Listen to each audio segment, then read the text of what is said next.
Are the Miami Heat close to finalizing a Kevin Durant trade? There is a report out there this morning that alludes to the fact Miami could be at the finish line of a KD trade and only really needs to do one more thing to really finalize this deal to land KD in the 305. Before we showcase the quote in the report, you would have seen it first over on my Twitter, at Nic_Rohloff. I'm talking about Miami Heat basketball, the latest reports, rumors, everything over there. So if you have a Twitter and want to be the most up-to-date on Miami Heat basketball, make sure you subscribe, but you're also going to want to follow me on Twitter for wall-to-wall coverage. The report came in from Brett Siegel over at Clutch Point saying that although the two sides are not right at the finish line yet in trade talks, one player can get them there. That would be Kel'el Ware, a rookie standout in Miami's front court who is a giant with his 7'4" wingspan and two-way potential. If the Heat include Ware in a revamped package to what they have already offered, talks with the Suns will reach a whole new level, as he is the player Phoenix wants in discussions with Miami. Another reason why you should follow me on Twitter is because I've been saying this for about a week now. You can go back to my tweets from last week, but I quote tweeted that report on Twitter and said this. I've been saying it for the past week. If the Heat were to include Kel'el Ware in a deal with Phoenix, KD would already be a member of the Miami Heat. It is very clear. We've talked about this ad nauseum. The Suns want a center long term. It's been the thing holding up a lot of these discussions. And a lot of people said, well, maybe we rope in Brooklyn as a third team and get Nic Claxton sent to Phoenix. Well, you wouldn't have to do that if you included Kel'el Ware in the package for KD. And the Suns were like, all right, we finally get our center. Matching salary? Cool. Let's ride. We got our young piece. We got matching salary plus maybe a solid player like Duncan or Wiggins. The Robinson contract can help them get underneath the luxury tax too. Like, it just makes a lot of sense for Phoenix to potentially jump in on that deal. I know a lot of Miami Heat fans are very skeptical about trading Kel'el Ware for KD. I'm going to stand firm on what I believe. And I'm sorry if you disagree. Listen, it's a free country. You can disagree. I am fine trading Kel'el Ware as long as there is no draft capital involved as well for Kevin Durant. I think Kel'el Ware has the potential to be a fabulous player in the NBA. I do. But here's the truth of the matter. In the next 3 years, KD, Bam, and Hero have a better chance to win a title than the next decade of a Ware, Bam, Hero Big Three. Like, no offense, I think Kel'el Ware is going to be a great center in the NBA, and he's going to be a great complementary piece on the offensive end as well as the defensive end. But to me, I don't see a potential to where he ultimately becomes a top 2 player on a championship contending team. And I am fine giving that up for KD with the knowledge that I get to keep draft capital, all of it, for flexibility in the future, but also could use some of that potentially to make more upgrades around KD, Bam, and Hero to make them more competitive for the next couple of seasons. That is my line of thinking when it comes to be willing to offer Ware for Kevin Durant. So, have you changed your stance? I've stood firm on mine. I would prefer to keep Kel'el Ware. I want that clear. I want to keep him.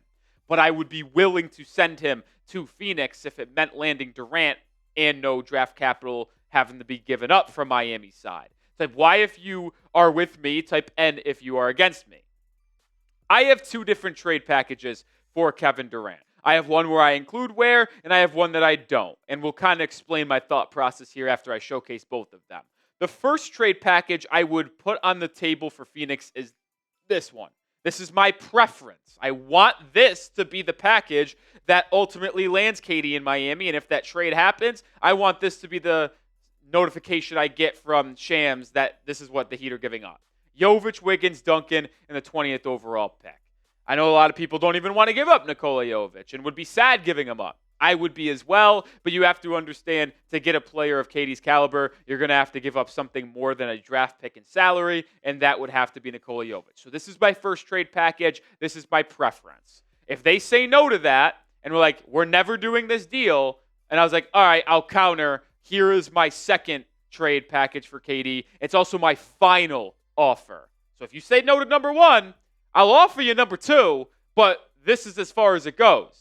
It's Wiggins, Duncan, and Kel'el Ware.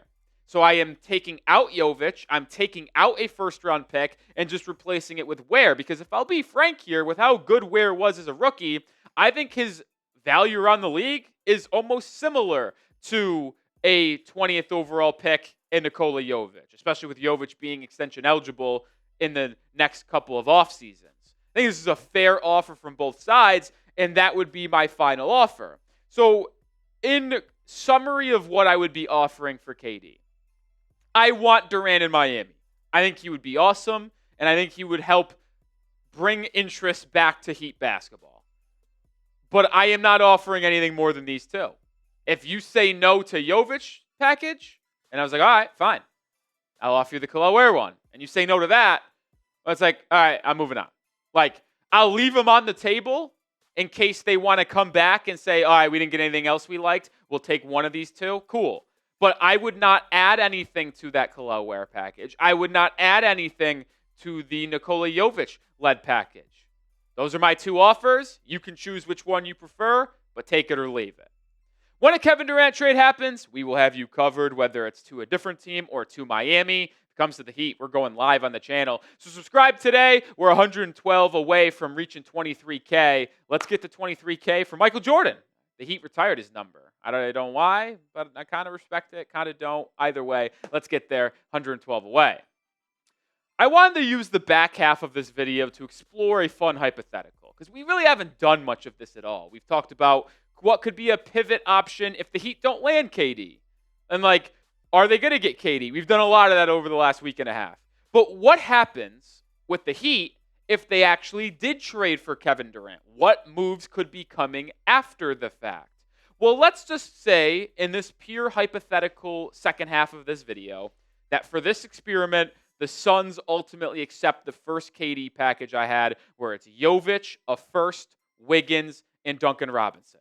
So no picking 20th overall, no more Jovic, no more Wiggins, no more Duncan Robinson. So your roster would look like this. You have Tyler Hero, Bam, KD, still got Kel'el Ware, got Jaime, Rozier, Paolo Larson, Kyle Anderson, Haywood Highsmith, Kashad Johnson. You also have Kevin Love, and you also have Davion Mitchell, who would be a restricted free agent, but you are likely going to re-sign him or match any contract in free agency. So those would be the 12 players you have on your roster, which means you can fill up to 3 spots on your roster. You can go up to 15, but most teams keep around 14 for the beginning of the regular season. So I would look at potentially adding 2 more players to this roster. And when you look at what that roster would have if that trade was accepted, the 2 things that Miami would need in a very glaring fashion is perimeter shooting and a backcourt partner for Tyler Hero. I would probably argue you would probably look to try to find a backup center as well. You can find one maybe on the vet mid market, maybe one of those guys that would go ring chasing, would love to play in Miami behind Bam, Ware, KD and company. You can also just rotate a front court of KD's always at the 4. He could play with Bam and Ware, and it could just be KD and Ware, KD and Bam, Bam and Ware when KD sits down. So maybe you wouldn't even need a backup center, and you could just have a free-flowing rotation with those 3s. But either way, a starting guard next to Hero and a perimeter shooter is what you need. So let's enter Mr. Collin Sexton. I think this would be the most ideal outcome for Miami if they landed KD. That's realistic, by the way, because I know a lot of people are going to say John Moran or Trae Young. That's not realistic. I don't think they could pay KD, Bam, Hero, and Trae or Ja, and I don't really think the fit is that good either, if we're going to be frank. Sexton's fit, to me, is there. He's 6'3". He is an absolute dog. He's capable to play off the ball like he did a little bit last season in Utah. He's capable to play on the ball, which could transition Hero back to a little bit of his off-ball role. You have 2 people that can handle the ball on ball and be a secondary ball handler as well in Sexton and Hero. And Sexton has just got that dog in him, man. He competes at an extremely high level, has shot extremely efficient from beyond the arc over the last 3 seasons. He gets into the paint as well, and he does not back down from any competition. I really like Collin Sexton. I know a lot of Heat fans have liked the idea of adding him to this roster for a while. He's on a 1-year, $18.8 million expiring contract, so he's not expensive and it does not bind you to him. So if it doesn't work, you can then just say, okay, he's an expiring. We'll take that money off the books. So here's what I would offer to the Utah Jazz after. Remember, we already traded Jovic, Wiggins, Duncan, and a first. So what I'd be willing to give up is Terry Rozier, Jaime Jaquez Jr., 2 second-round picks in 2026 and 2027 to get Collin Sexton, and then KJ Martin, who is on a 1-year, $8.6 million expiring, just as a throw-in to help match salary. Don't think the Utah Jazz have any long-term plans with KJ, so maybe he could be an end-of-the-bench rotation guy for Miami throughout the regular season and not really be anything in a playoff rotation. But you get rid of Rozier's expiring, which could be valuable to Utah. They get a young player in Jaquez to kind of sweeten the deal, as well as some more second-round picks to help them just kind of have more draft capital, if you will. I think it's a fair deal. I don't think an expiring Collin Sexton is going to net them any crazy return. So an expiring salary, a interesting young guy in 2 seconds, I think is a good enough package to pry Sexton away from Utah. Let me know. Would you trade for Collin Sexton? You can honestly answer this alongside a KD trade or just separate. Like maybe the Heat go out and grab a DeMar DeRozan and a Collin Sexton. Would I like it? No. Would the Heat be better? Maybe. But either way, would you trade for Collin Sexton? Type T for trade or type P for pass. I think Collin Sexton would just really thrive on a contending team that's playing in the postseason. We've seen him kind of rotting away in Utah over the last 3 seasons, and I think he would be just really good for a team competing because he's got that mentality to where he just won't back down. He wants to just get in your grill. Is he the best defender? No, but he will give you maximum effort. He can shoot it. He can score it. I think he works next to Hero. He would thrive in a 16-game setting like the NBA playoffs. And if you re-sign Davion Mitchell, like I would anticipate them doing, a point guard rotation of Davion and Sexton would be just so fun to watch. You have Hero more to his natural off-ball guard role, and now we're really cooking with gas. And I mentioned the Heat would have to probably add 2 people to the roster, a backcourt partner for Hero and a perimeter shooter. Well, my final move would be signing Luke Kennard in free agency. We'll see the order of operations here, but the Heat do have right now the non-taxpayer mid-level exception, which takes you up to about $14 million on AAV. They can also just sign someone for $8 or $9 million. They can also give the taxpayer mid-level where they get a $5.1 million contract.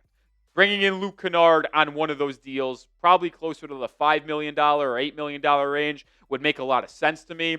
Kennard is just an absolute sniper. Like, just a ridiculously good shooter. Shot 43.3% last season for the Memphis Grizzlies off the bench. He's a career 43.3% shooter on 4.5 attempts, by the way. And a couple of those years in Los Angeles before he went to the Memphis Grizzlies, he shot 48 and 49% from 3 on 5 and 6 attempts. Just absolutely ridiculous. I think he's one of the most consistent three-point shooters in the NBA. Decent size to him. And if you're trading Duncan Robinson in that KD package, then you're going to need a shooter off the bench. Luke Kennard could fill that void perfectly. So to me, trading for KD, adding Collin Sexton, KJ Martin, Luke Kennard, re-signing Davion Mitchell, ball up top. Let's check it up. Let's compete next year. I'm ready for it. When the KD news officially drops, like I said, we'll have you covered no matter of the outcome. So hit that sub button and join us here for the best coverage of the Heat on YouTube.